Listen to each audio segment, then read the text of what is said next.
wheel dengan brake tadi.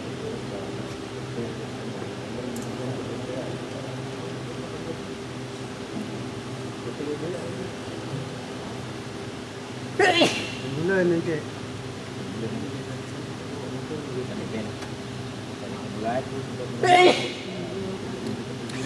Masa dah rakaman ya? Okey. Untuk prosedur dia, seorang akan memandu. Lepas tengok sini. Dia tak ikut step ah. Depan ni. Oh, okey, belakang balik. Kalau awak tengok ni punya gambar sebenarnya untuk parking brake. Tapi ni untuk kaki sebenarnya. Jadi kita tukarkan dia ke handbrake. Okey, playkan neutral. Let's start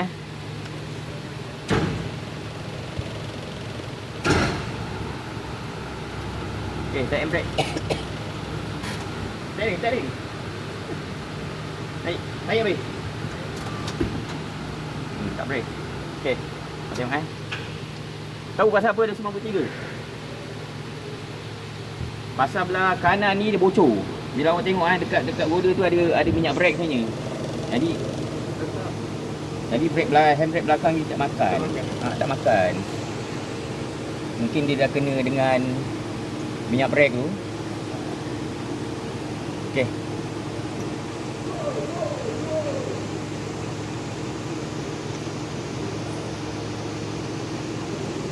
Okey, lagi sekali. Jap. Era 44. Okey, lagi sekali neutral.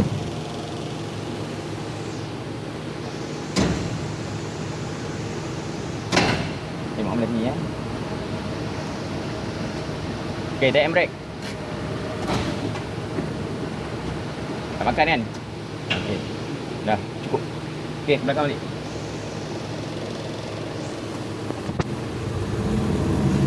Belakang. Okey, stop. Dah. Patut dah settle ni. Pasal tak hijau ni.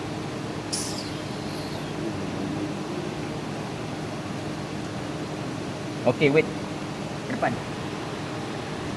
Sampai tak belakang. Lagi. Op.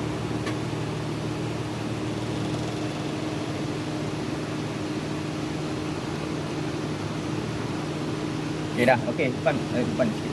Untuk test brake pula. Pun. Okey, neutral kan. Dekat. Saya start Start brake. Brake pun. Brake pun, steering jaga. Okey. Start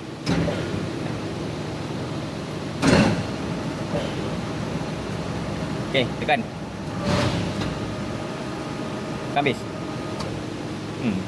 Ni pasal brake bocor. Dah, depan.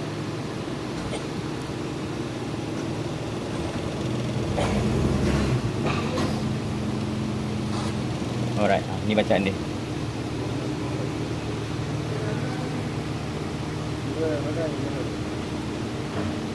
Nampak teruk kan?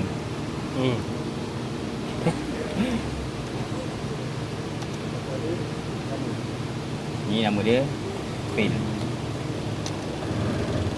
Okey. Ni Paklong. Paklong test 1 ya.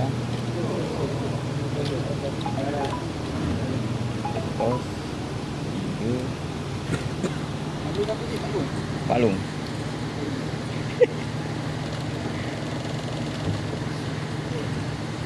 Right, kita print ya.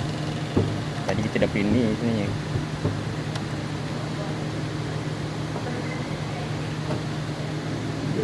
Dah ambil result kan? Sudah. Jadi buat report je lah. Report jadi pun senang kalau dekat dia punya apa?